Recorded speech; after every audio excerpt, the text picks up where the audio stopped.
the villa on the single lot? Or do you change it, or how do you make it more efficient? I think that's the question, one question. And still meet social needs and social habit, This is the issue, I think.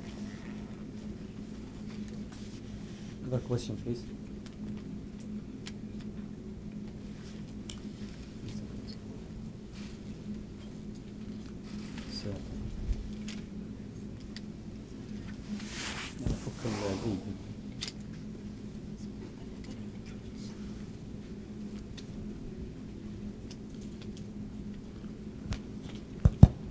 السلام عليكم.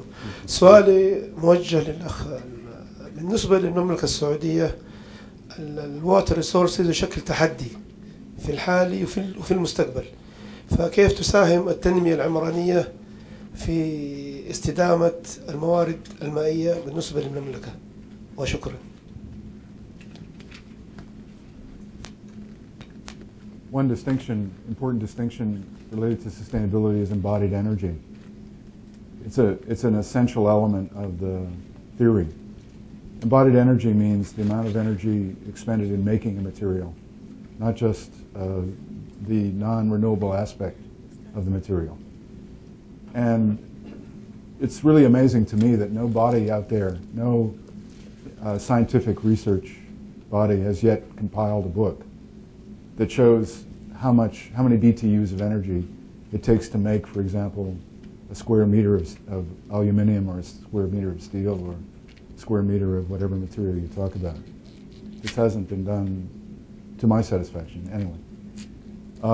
But that's the essence of it, how much energy it takes to make the material, and then how much energy it takes to ship the material from one site to another. All of this is the embodied energy equation. It ends up being the value of the material. Now, if you take a pure sustainability advocate, they're going to say that the best material is one that is a natural material, telluric material that's not manufactured by us. It's wood or something like that. That's a pure, or even brick, or a glazed brick, or stone, something like that. An earth material. That's the pure kind of theory. But then there's a nuance, there's a gray area, And the gray area is that now the companies that make steel, that make concrete, make aluminum, they're starting to realize that they have a responsibility to make the materials more energy conscious. So the concrete industry is revolutionized in the last 15 years. How? What they're doing is they're adding different admixtures. They're adding fly ash to the concrete. They're adding glass beads to the concrete. They're adding different things to the concrete to make it lighter, to use less cement. You know that concrete, when it's made, off-gases carbon dioxide, a lot of it, very bad for the atmosphere. When it's placed, for 20 years or 30 years, it continues to off-gas carbon dioxide into the building, into the house, whatever. Nasty interior gas it produces. So the concrete industry is changing. You can specify as an architect a better kind of concrete. So there are many different grades of concrete out there. Becoming aware of this, becoming knowledgeable about this, or having an architect that does, is important. Also with steel, for steel, if you make it from the beginning, and you use the iron ore, and you go through the entire process of the Bessemer converter, and all of that, by the time you end up, you have a very high energy, embodied energy use, BTU use. But now the steel industry understands that they can recycle steel. If they get old steel, they can melt it and create steel that's just as good for construction with a lot less energy. So they're emphasizing that. They're offering recycled steel. So there are ways of being sustainable in a large range without having to use just natural materials like stone or this kind of thing. The other thing is the ideas of energy consumption related to the community, not just one individual building. Each building is a part of a wider network. Looking at the wider network is the important part. It's not just looking at your single building, but you think about the way that it ties to others. This is important. Jim, if I understood the question, he was thinking about the scarcity of water in this region. Saudi Arabia is not very rich, very poor in water.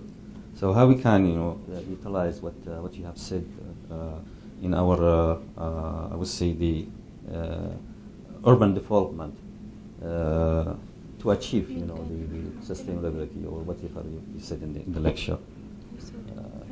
That's what I understood from the question. Just talking about the water, exactly. It was about water. I'm yeah. sorry. I know water distillation, and I'm not an expert at distilling it, but it seems the kingdom leads the world in this science. And I know when I was here 25 years ago, it was very expensive. The desalinization plants were very expensive, and I'm not sure how that's changed. If that's changed, how that's changed. But that science holds a lot of promise, I think.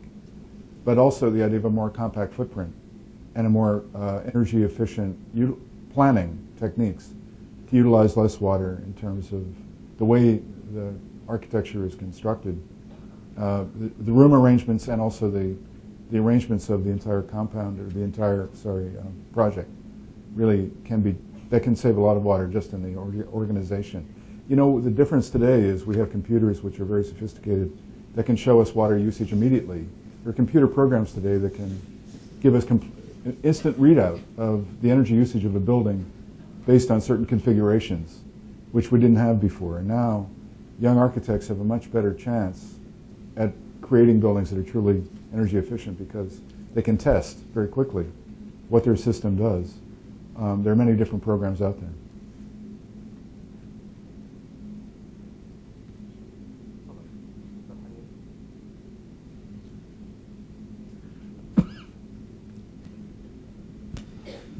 Thank you, James, for the presentation.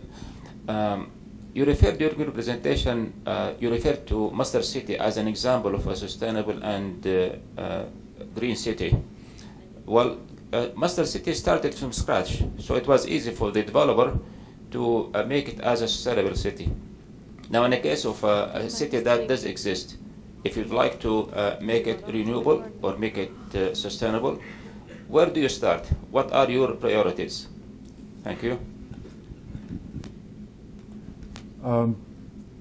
It depends on the scope of the project, right? Obviously, and how much power is in your hands.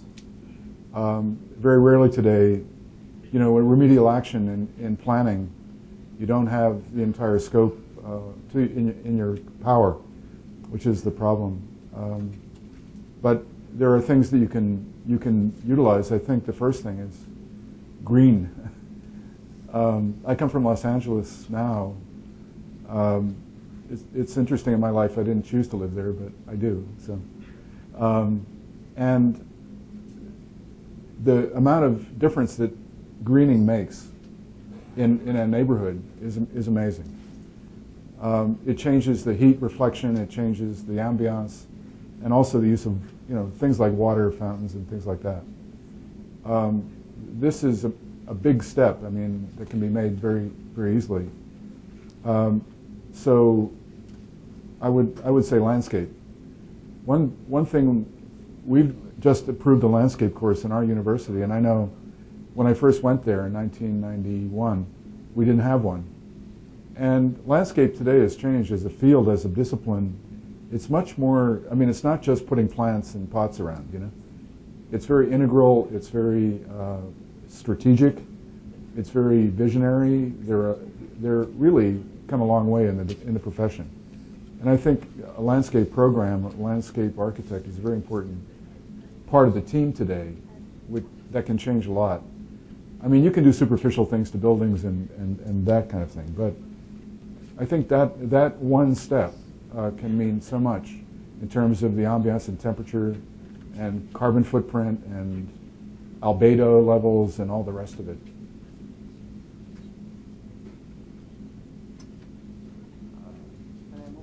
This section, please. This section, any question, please?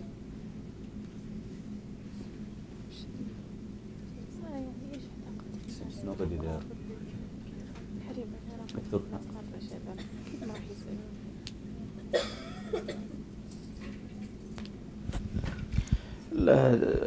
I would like to welcome Professor James Steele. Actually, his lecture reminded me of his 80s